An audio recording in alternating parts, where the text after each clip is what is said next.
So hello guys, welcome to my YouTube channel. तो जनाब आज आप लोगों को बताने लगा हूँ कि अगर आपने यूरोप में आने का प्लान बनाया है और बहुत ज़्यादा लोग ये क्वेश्चन करते हैं कि हमें कौन से कंट्री में जाना चाहिए और कौन से कंट्री में हमें सबसे ज़्यादा पैसे या सैलरी वगैरह मिलती है, तो 4 ऐसे कंट्रीज़ का नाम आपको बताने लगा हूँ। तो एनीवे वीडियो को स्टार्ट करते हैं। अगर तो आप न्यू है चैनल को सब्सक्राइब करें, बेल आइकन पे प्रेस करें। इंस्टाग्राम और फेसबुक का पेज आपको डिस्क्रिप्शन में मिल जाएगा, वहाँ पे आप मुझे कोई भी क्वेश्चन कर सकते हैं। तो टॉप में नंबर 1 कौन है? लक्समबर्ग। बहुत छोटा सा कंट्री है।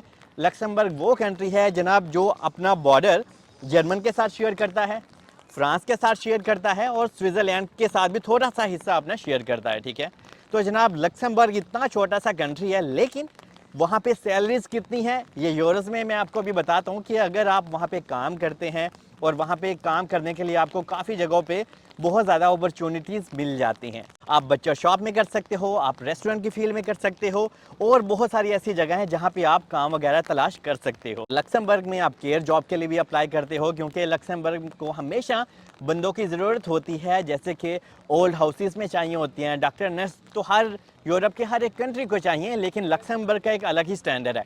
और जनाब अगर आप नॉर्मल किसी रेस्टोरेंट में, किसी मिनी मरकादों में या किसी ऐसी जगह पे काम करते हैं लक्समबर्ग में, तो जनाब आपकी जो स्टार्टिंग सैलरी है वो लगती है 2000 यूरोज़। और 2 छुट्टियां आपको होती हैं। आपको वीकली 40 घंटे काम करना पड़ता है, लेकिन कुछ लोग एक्स्ट्रा काम भी करते हैं, तो इस वजह से फिर उनको थोड़ा एक्स्ट्रा पैसे मिलते हैं। तो अगर हम दूसरे कंट्री की बात करें कि रेटिंग में दूसरे नंबर पे कौन सा ऐसा कंट्री है, तो सब लोगों के माइंड में आता है स्विट्ज़रलैंड। क्योंकि हम इंडिया पाकिस्तान में बैठ के भी, बांग्लादेश नेपाल में बैठ के भी बहुत ज़्यादा मूवीज़ देखते हैं, तो हमें ऐसा लगता है कि यार स्विट्ज़रलैंड ही सबसे बड़ा और सबसे रिच कंट्री है। एक चीज़ मैं यहाँ पे क्लियर करता चलूँ कि जनाब इसलिए भी लोग ज़्यादा रिच कंट्री समझते हैं स्विट्ज़रलैंड को, क्योंकि यूरोप का स्विस बैंक इसी कंट्री में है, स्विट्ज़रलैंड में। तो इस वजह से लोगों को लगता है कि सारे का सारा पैसा भी स्विट्ज़रलैंड में ही है। एनीवे, अगर आप स्विट्ज़रलैंड में काम करते हैं, जॉब तलाश करते हैं, तो जनाब वहाँ पे फ्रंक चलता है। ठीक है, जो जिसको हम स्विस फ्रंक बोलते हैं। करेंसी थोड़ी सी डिफरेंट है, लेकिन अगर आपके पास यूरोज़ भी हैं तो कोई बड़ी परेशानी का सामना आपको नहीं करना पड़ता। तो जनाब स्विट्ज़रलैंड बड़ा कंट्री है और बहुत अमीर कंट्री है, लेकिन यहाँ पे अगर आप काम करते हैं तो आपकी जो स्टार्टिंग सैलरी है वो लगती है 2500 से 3000 फ्रंक, जिसको हम स्विस फ्रंक बोलते हैं। तो जनाब जब आपको ये मिलते हैं, उसके बाद कट कटा के आपके जो पैसे मिलते हैं वो आपको 1800 1900 यूरो, 1800 1900 फ्रंक मिल जाता है। लेकिन यहाँ पे ट्विस्ट ये है जो आपको जानना है कि वहाँ पे सैलरी तो हाई है, लेकिन आपके एक्सपेंसेस बहुत ज़्यादा हैं। क्योंकि वहाँ पे मिसाल के तौर पे अगर आपने कॉफ़ी ले ली तो जनाब आपको 6-7 यूरो की तो फ्रंक की खाली कॉफ़ी मिलती है। मतलब कि सैलरी तो हाई है, लेकिन आपके खर्चे भी उसी हिसाब से हैं। और अगर हम अकोमोडेशन की बात करें तो वो भी बहुत हाई लेवल की है। लेकिन दूसरे नंबर पे ये कंट्री आता है जो आपको बहुत अच्छी सैलरी वगैरह देता है। और स्विट्ज़रलैंड की लैंग्वेज थोड़ी सी जर्मन से, डॉइच से मिलती भी है। तो जनाब तीसरे नंबर पे ऐसा कौन सा कंट्री है जो आपको बहुत अच्छी सैलरी देता है? वो है डॉइचलैंड जर्मनी, जहाँ पे मैं अभी मौजूद हूँ। तो जनाब यहाँ पे अगर आप काम करते हैं, यहाँ पे अगर आप स्टार्टिंग में ही आपकी जो सैलरी लगेगी वो लगेगी 15 यूरो घंटा, क्योंकि जर्मन आपको पर आवर के हिसाब से पे करता है। और अगर आपके पास कोई हुनर है, कोई स्किल है, अगर आपने हाउस बिल्डिंग की होती है, तो जनाब यहाँ पे आपको थोड़े एक्स्ट्रा जर्मन पैसे पे करता है। जैसा कि मेरी फैमिली यहाँ पे होती है, मेरे कज़न यहाँ पे होते हैं, और मेरे कज़न ने तो हाउस बिल्डिंग की हुई है, तो उसको जनाब 21 यूरो पर आवर का मिलता है।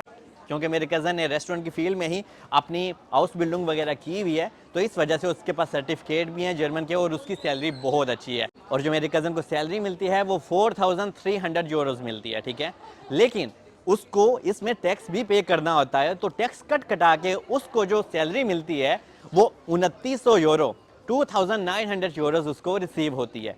तो अभी मैं आप लोगों को ये बता देता हूँ कि जो लोग नॉर्मल जर्मन में, डॉइचलैंड में काम करते हैं, मैकडोनल्ड में, नॉर्मल से रेस्टोरेंट में या इधर उधर कहीं पे भी, क्योंकि यहाँ पे बच्चर शॉप है, यहाँ पे सलोन में अगर आप काम करते हैं, तो जो नॉर्मल लोग हैं, तो जनाब नॉर्मल लोगों को 14 यूरो हर हाल में मिलता है।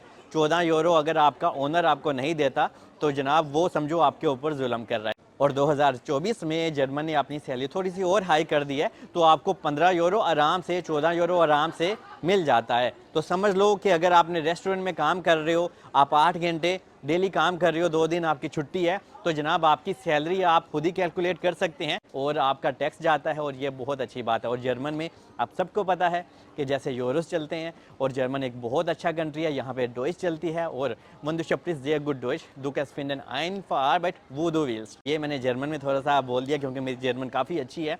ये मैंने यही कहा कि अगर आपको जर्मन भी आती है, आप लैंग्वेज करते हैं, तो यहाँ पे आपको काम की काफ़ी ज़्यादा अपॉर्चुनिटीज़ मिल जाती हैं। बर्गर किंग में, मैकडोनल्ड में भी यहाँ पे बहुत ज़्यादा लोग काम करते हैं, क्योंकि यहाँ पे हर जगह काम आसानी से मिल जाता है। और जब आप जर्मन में आएंगे और आप लोग आके देखेंगे कि यहाँ पे जर्मन में काम की अपॉर्चुनिटी बाकी कंट्री की निस्बत थोड़ी सी ज़्यादा है। यहाँ पे इंग्लिश भी चलती है, लेकिन यहाँ पे लोग जर्मन को, डॉइच को प्रेफर करते हैं। और चीज़ मैं आप लोगों को गाइड कर दूं कि अगर आप जर्मन में नाइट में काम करते हैं, तो जनाब नाइट में आपका जो टैक्स होता है वो थोड़ा कम जाता है, और आपके पैसे बहुत अच्छे आपको मिलते हैं, आपकी सैलरीज आपको और ज़्यादा अच्छी मिलती है। क्योंकि बहुत ज़्यादा लोग यहाँ पे नाइट में काम करना पसंद करते हैं, क्योंकि आपका टैक्स कम जाता है और उनकी सैलरी 2500-2600 यूरो आराम से फिर निकल आती है। तो जी अभी चौथे नंबर पे ऐसा कौन सा कंट्री है जो आपको बहुत अच्छी सैलरी देता है, तो वो है डेनमार्क। क्योंकि डेनमार्क एक ऐसा कंट्री है जहाँ पे डच चलती है, और डेनमार्क के लोग थोड़े से रेसिस्ट तो नहीं कह सकते, अच्छे लोग हैं, लेकिन फिर भी वहाँ पे लोग थोड़े से अलग एटीट्यूड रखते हैं। तो ये सारी चीज़ें आपने अपने माइंड में रखनी है। वहाँ के लोग भी अच्छे हैं, इंडिया पाकिस्तान से तो लोग अच्छे ही हैं, लेकिन फिर भी कभी कभी लोग पूछते हैं कि सबसे ज़्यादा फ्रेंडली लोग कौन से कंट्री के हैं। तो मैं तो जर्मन के लोगों को थोड़ा ज़्यादा फ्रेंडली ही समझता हूँ, क्योंकि शायद मेरा यहाँ तो पाला ही हमेशा फ्रेंडली लोगों से भरा है, अच्छे लोगों से भरा है, और मैंने तो कभी किसी जगह पे रेसिज्म नहीं देखा। और अगर आप डेनमार्क में पूरे महीने की सैलरी अपने माइंड में काउंट करेंगे, तो आपकी जो स्टार्टिंग सैलरी लगती है वो 3200-3300 यूरो आपको रिसीव होती है। इसमें भी आपने टैक्स काटना होता है, टैक्स आपका कटता है। और अगर आप डेनमार्क में ओवर टाइम लगाते हैं, तो एक चीज़ मैं आपको यहाँ पे गाइड करना चाहूँगा, क्योंकि डेनमार्क का ओवर टाइम जर्मन से भी ज़्यादा हाई है। लेकिन डेनमार्क में एक मसला भी है कि डेनमार्क में जिन लोगों के पास काम की परमिशन नहीं है, तो वो अगर ब्लैक में काम करते हैं तो उनको वहाँ पे बहुत ज़्यादा टाइट रखा जाता है, क्योंकि वहाँ पे थोड़ी सख्ती है। तो इस वजह से डेनमार्क में अगर आपके पास काम की परमिशन है, तो आप आराम से बहुत अच्छे पैसे बना सकते हो। और अगर आप ओवर टाइम लगाते हो, तो जनाब आप टैक्स कटा के आराम से 3000 यूरो, 3500 यूरो आराम से आप बना सकते हैं। और एक और चीज़ मैं आप लोगों को गाइड करूंगा कि ये जो मैंने आपको जर्मन, स्विट्ज़रलैंड, लक्समबर्ग और डेनमार्क, ये जो 4 कंट्रीज़ बताए हैं, इनका एक सेम रूल है।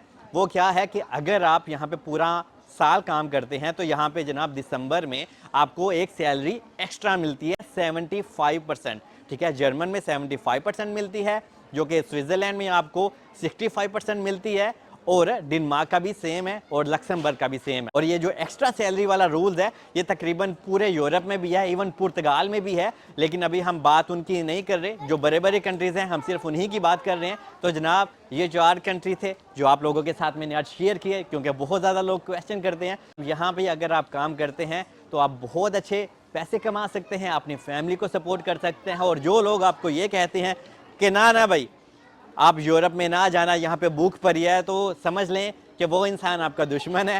क्योंकि यहाँ पे लोग पैसे कमाते हैं, अपनी फैमिली को सपोर्ट करते हैं, लेकिन कोई इंसान ये नहीं चाहता कि अगर मेरे पास कोई चीज़ है वो दूसरे इंसान के पास क्यों हो जाए।